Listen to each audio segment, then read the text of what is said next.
Welcome to today's show where I'm going to be talking about the LEGO Betrayal at Cloud City, the first in the Master Builders line from LEGO.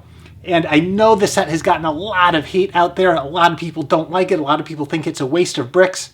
I don't think so. It has a lot of positive things going for it. So I'm going to try and give a very balanced review because yes, there are some things that aren't so great about it, but there are a lot of really good things too. So the biggest question for me was, can you play out the entire almost second half of Empire Strikes Back, which takes place in Cloud City, with this playset?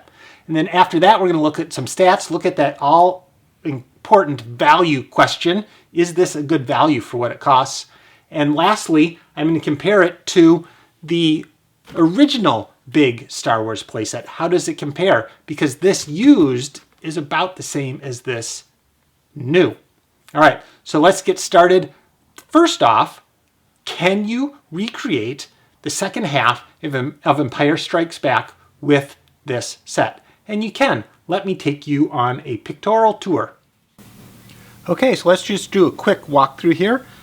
As you can see, you have to arrive at Cloud City, and it highlights one of the things that's missing in the set is it does not come with the Millennium Falcon, so I included my smallest Millennium Falcon that can hold minifigures here for this little demonstration. It does come with a great little cloud car though that you can use, and there haven't been nearly as many cloud cars released. In fact, this is only the second one, and lots of Millennium Falcons, so that's probably an okay emission. As you can see at the landing platform, this Millennium Falcon just barely fits. I would guess you could get most of them to just barely fit, but it doesn't really fit all that well. Getting off the landing platform, you can see all our Millennium Falcon contingent of Leia, Han, Chewie, and C-3PO being met by Lando there. And you enter through the door at the back of the landing platform, and you enter into the promenade where you can see a lovely little sculpture there. And positioned just off the promenade, exactly as it happens in the movie, is where C-3PO goes and gets curious and gets abducted and gets broken into pieces. Then right next to that is the little apartment where Han and Leia are, and this highlights one of the things that I don't like about this set, and that is you can see at the corner of the apartment there on the left-hand side, there's this dead space. There's just nothing to do there. And they could have made the walls a little bit different, put in a window, done something. There's a little bit of dead space, which I just don't like. Has a cool sculpture there as well. And while they're in the apartment, Chewie, you can see off in the distance, is looking for C-3PO. And he finds C-3PO in the droid recycling center there with the Ugnaught and the derelict IG-88. And he gathers those pieces and brings them back to show Han and Leia. And then Lando asks, "Something wrong with your droid?" Obvious question. "No, and of course not," Han replies. And at this point I thought, well, maybe I could fit a backpack onto Chewie, maybe so he could hold some of the pieces of C-3PO. And because of that headpiece, how it fits on, there's just no way to fit a backpack on there with how Chewie's head comes on. So right next to the apartment is the dining room where Darth Vader is waiting, and of course Boba Fett is waiting. And now you can see more clearly where that wall of the dining room maybe could have been changed to more effectively use that entire space. As they leave the dining room, they go back through the promenade and into the cell detention area where Han goes into the interrogation room, and Chewie and Leia have to go underneath through that little hatch underneath that grating where from the movie, if you remember, you could see Chewie holding the bars and screaming for Han as they could hear Han screaming. So that's very true to the movie. The only bad part about this is it's hard to get the figures out once you stick them in there because there's only a crawl space underneath the floor there. It's just very, very short, only 3 studs high. And then, of course, after he's tortured, Han goes in and joins them underneath in the jail detention area. Then they are all led out of that detention area to take Han to the carbon freezing chamber, which is another really great feature of this set. The carbon freezing chamber works really well. I know they just released one, but this works pretty well. Depending on how you have Han facing, you can see the way he's facing right now. Sometimes he catches as he drops into the floor, but you just flip a lever, the Ugnaught flips the lever down there, he drops, the Han and carbonite comes up. And then Boba Fett is able to take Han to his Slave 1, which is what the landing platform was originally designed for, and that fits on very well and takes off. And you can see how Han fits exactly in that little chamber underneath the Slave 1. So that's a really, really great mini build, MIDI scale Slave 1 that comes with this, is that Slave 1 is really, really nice. Then, of course, Lando and everyone chases after him and doesn't get there in time. So they go to a different landing platform, climb back in their Millennium Falcon, and start to escape as the Empire is taking over Cloud City. And of course, in the meantime, Luke arrives on another landing platform, and this is X-Wing. You can see just barely fits again on this landing platform. The set does not come with an X-Wing. So Luke gets out, he goes and meets Darth Vader in the carbon freezing chamber, he escapes, he gets thrown through the window, they go out onto the antenna array where he loses his hand. Now this is another part that isn't quite as ideal, is that there's no way to really have Luke hang on. They didn't even really include a bar for Luke to hang on down at the bottom there, so it's hard to have him make that appearance of just barely holding on. So that's one aspect of the movie that you cannot recreate with this Cloud City set. And as we go back and just look at the top section there, notice in the middle there, there's that round there, all that little greebling. That's actually what the Cloud City looks like in miniature, tiny scale. So when they enter Cloud City, they're actually in one of those little tiny buildings. They're not in the big circle of the ring of Cloud City. It's in one of those little tiny buildings on the top of Cloud City is actually where all of this takes place. And so if we look from above a little bit more, you can see that it's generally round. It's really more of a bow tie shape with how it's structured there. And it didn't really have to be round specifically, but they did make it round. And it's just hard to recognize what it really is. That's another big detraction. It's just hard to say, oh yeah, that's Cloud City, because the shape just isn't defined enough. One of the other things that I really like is if we go back and look at the promenade, you can see the lovely sculpture there. You can see the relief on the wall. You can see the texture in the doors. You can see the little sculpture in the corner. All of those little details are really, really nice, and I wish they would have done more of them, because if you didn't notice throughout this review, I did not put on a single sticker. I don't think it needs any of the stickers. Yes, it could have enhanced some of the spaces, but they're not absolutely necessary, so I left mine off. And Lego just shows us how great they could do with real Lego pieces and not stickers by that relief on the wall. I think that is just done really well. Okay, let's take a quick look at the minifigures here. You can see the droids and all the Bespin personnel. You have Han in handcuffs, Han as he arrives, and then of course the very most favorite Leia, at least by my daughter, the very most favorite Leia, the one she wants more than anything. Too bad she's so expensive right now.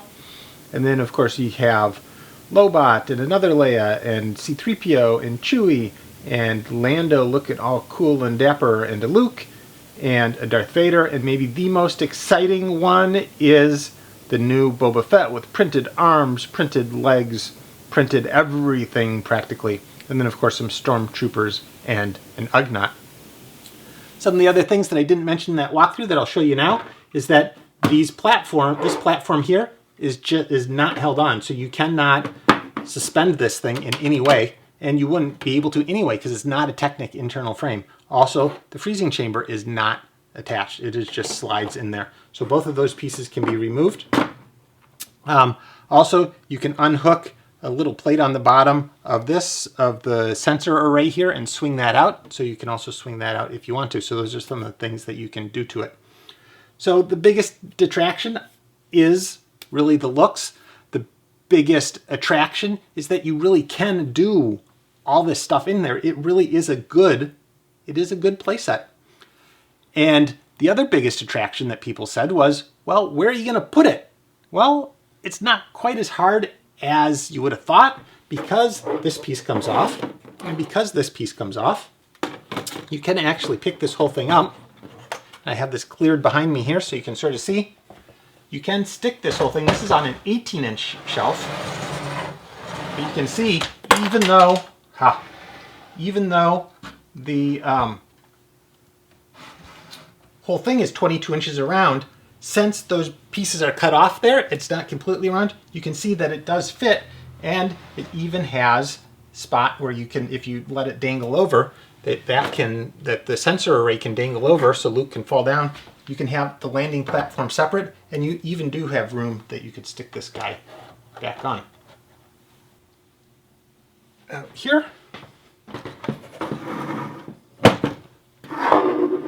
And it comes, like I showed you before, with a really nice MIDI scale Slave 1. I think it's actually a really nice build. And it comes with this Cloud car, and the people just barely fit in there, in the Cloud car, the little Cloud car drivers. So it comes with those two ships. What it does not come with was my smallest Millennium Falcon that I could find. Yes, this is the original old ugly Millennium Falcon, but this is the smallest one. It does sort of fit on that platform, but it doesn't fit very well. And it also doesn't come with an X-Wing, but you probably have plenty of X-Wings. Again, it can fit on that platform, sort of cantilevered there, but it doesn't fit very well. So both of those ships are sort of required to really fully create the Bespin experience. But let's get to some of the other parts that people don't like. Let's look at the stats, and let's look at the cost. So in the United States, it's $350. It is more elsewhere in the world, less in Canada. It has 2,812 pieces. So that people say that is not very many pieces for what you get. It weighs 10.4 pounds, and it has a value of $33 a pound, which is pretty typical for Star Wars stuff, but is pricey. It is on the high end, especially for a big set. Its box size is 1.18 cubic feet. It is the same size, so this box is the same size as the Tower Bridge, same as Ninjago Docks, same as the Simpsons house. It is the smallest, it's the most expensive set ever to be in a box that size, which gives it a dollar density of almost $300 per cubic foot. Retirement, who knows when it's going to retire. I built the thing, and you can see that it weighs 6.89 pounds when it is built, giving it an average piece size of 1.11 grams, which is almost a 1x3, but is a 1x2 with two of these pins sticking out. So we're bigger than a 1x2, not quite to a 1x3. That's actually a pretty substantial piece size for most of these big sets, mainly because there are a lot of 2x6 and 2x8 bricks on the bottom of this structure that make it so stiff and strong without any Technic pins. And so that, of course, comes to the real issue of it's $350. That seems really, really expensive. And it is really expensive. And for what you get, for what you're looking at here, and that's because a lot of those pieces, a lot of that weight is in this internal frame that you see underneath here that has a lot of pieces that are big, a lot of structure that is just structure, right? You're paying for supporting this thing instead of paying for size, and instead of having this sit flat, for example, on a table and making it bigger, or having it sit flat and making a bigger landing platform that sticks off the edge, because after all, it doesn't have to be round. It isn't really round once you pull these pieces off. It is sort of a bow tie, sort of a longer, skinnier shape. Of course, it is much better as a playset than the old Cloud City, but that was so long ago. Almost anything like this made, right, like this guy, almost anything is better than what was made back then.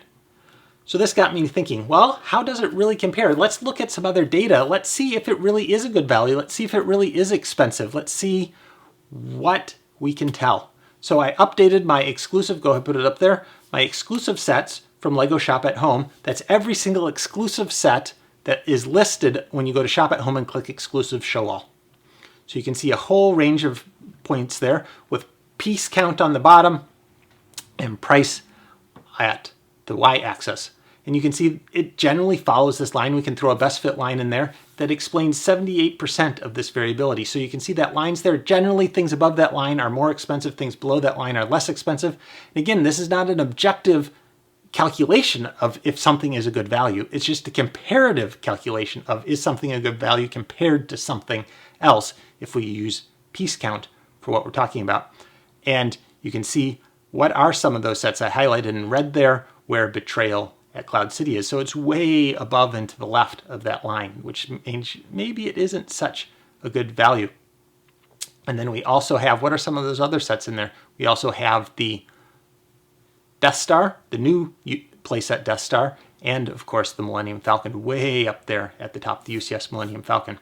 But what do I like to do? I really like to cover it by weight, by plastic. How much plastic do you get in your box. Of course, it does include the box and the packaging and all that stuff. Those weights do include all that extra stuff. And why? Well, let me throw up that graph. I notice all the points come together. You get an R value of 0.928. So you're explaining almost 93% of our variability can be explained by that line. So that means it's a really highly, highly predictive measure of what you get. And one other interesting set pops out there. Do you see there now everything's much closer to that line, but there's a new set over there. What is that? Well, that ends up being the roller coaster set. Surprisingly, is a very light set for how much it costs. Maybe it costs so much because of all those specialty, really light track pieces, but for whatever reason, going by this measure of weight, it goes way, way over there to the left. And then I started thinking, a lot of people say, well, what about the minifigures? This set has tons of minifigures in it. What about the minifigures? Well, let's throw that in. So let's bubble that up, right? So that means each bubble size is by how many minifigures that set has, and there's little bubbles there for the ones that have 0 minifigures. And if we throw that into multivariable regression, it adds another % on. So maybe that's the case. You can see that the Death Star has a lot, the new Death Star has a lot of minifigures. It's above the line. You can see Cloud City has a lot of minifigures. It's a little above the line. But then you see a set like Ninjago City that's way below the line. It has tons of minifigures too. So maybe it's just Star Wars stuff. I don't know. In the end, yes, the set is expensive for what you get, and it is expensive for how visually big it is because so much of your stuff is on the bottom. Have a pretty good idea of what you're going to get from this set? I hope you do. But is this the best that LEGO could have done? Obviously, there were some spots where LEGO could have done better. So let's compare it to a few other things that LEGO has done in the past. Just how big is it? How big is this set? How good is it? The first thing that I want to compare it to is the biggest Star Wars playset after this one. And that is the Millennium Falcon right here. So this is the Millennium Falcon, which is clearly a playset at $170, and you can sort of see how big it is by comparison. It's almost as long because of the big nose piece here. And you can think, well, this is $170. Well, that's really expensive too. But can you almost imagine this with a piece here, right? This could almost be a Cloud City with its circular piece with flaps that open. That's, I think, what a lot of people were asking for. Did they want sort of this tapered shape? Of course, you'd have to make sure it was stable. That would be the biggest problem with doing this. But would you really think something at this scale would really, once you add those pieces on and add another $100 on, $250 at this scale maybe for a Cloud City with very little room? To get these flaps to open and close, you end up with very little room in here compared to this big, wide open, tall space. I mean, just look in the thickness comparison between these two sets, right? So from that perspective, $350 seems like a pretty good deal for what you get here compared to what you get for $170 here. But why have I had this set sitting here the whole time? This whole old Death Star playset sitting here the whole time? Well, that's because if you look at this guy used, we'll slide him out here, give him a little bit of space. As you can see, these things just slide on enough. This used you can get for about $350, the same as this one new. Now, of course, this used, you're going to have some sticker issues. You may not have all the pieces. So this new, $400, $450, you could get this, or you could get the brand new one for $500. There's a big jump there. But let's just look and see how big these are by comparison. So you can go to sort of get an idea there. We can do it that way. We can also do it, we take this off and take the carbon freezing chamber off. We can also do it this way. Oh, there goes the guard. Right, and again, this is pretty strong, so you can see how big it is by comparison in that direction. So you can see quite a bit taller, quite a bit bigger around than the Death Star. But then we get to one of the biggest attractions of the Cloud City set, and that is that it doesn't really scream Cloud City to anyone. So, you know, the Death Star does scream Death Star to people, maybe because of the big laser here, or just because the shape is so iconic. Me personally, my daughter says she much prefers this set, except for the Princess Leia. This one, except for the Princess Leia. If the Princess Leia were here on this set, then she'd hands down prefer this set. So again, the minifigures are really nice on this set. The minifigures are good on this set too, good on the Death Star. But so that's just a comparison, a size comparison. You have the Death Star playset here. You have Betrayal at Cloud City, and you have this Millennium Falcon. And just you can see the scale difference between these sets at 170, 350, and for the new one, you're going to be up at 500 there. So you can just get an idea of what you're going to get. So in the end, what are the benefits? What are the detractions to the set? The biggest positives, the minifigures, that you can play the entire end of the Empire Strikes Back on this set. That it is a sturdy set, and it comes with these great little mini builds. On the negative side, it is $350. There are some design issues, like this being empty, of no use, of there being so much devoted to this understructure that we don't even use. It just supports it up off the ground a little bit. Many bricks have been put into that. And really, it comes down to its looks. It just doesn't have that look for what you want for $350. As a kid playing with the set, which is of course what LEGO is emphasizing over and over and over again, that this is for kids to play with, yes, I think it's going to be great for kids to play with. Would they rather play with something like this, or would they rather play with the Millennium Falcon, or would they rather get a Millennium Falcon and a Star Destroyer? Maybe, that'll be depending on what you already have. But overall, a very, very good playset, just really, really expensive. And you think, well, maybe it's mainly adults that are spending $358 on this set, and they're just not going to spend $350 on this set. So we'll just have to wait and see. Will this go the route of Assault on Hoth, be done after a year? I don't think so. I think it'll last longer than that. But what its total response is going to be in the market, it was really hard to say. I do sort of wish they would have had some sort of Master Builder branding on the box, since it's first of the Master Builder series, but they didn't. So we'll just see how that whole Master Builder series plays out. Will people like future Master Builder sets more than this one because maybe they're going to have a little bit more structure? Or are there always going to be sort of these naked sets without any of the structure around them and purely be play sets on the inside? I do prefer this to sort of the Wild West, just facade, empty back type playset. I do think this is really more interactive and more fun. Anyway, I hope you liked the review here of the Cloud City. Until next time, LEGO on.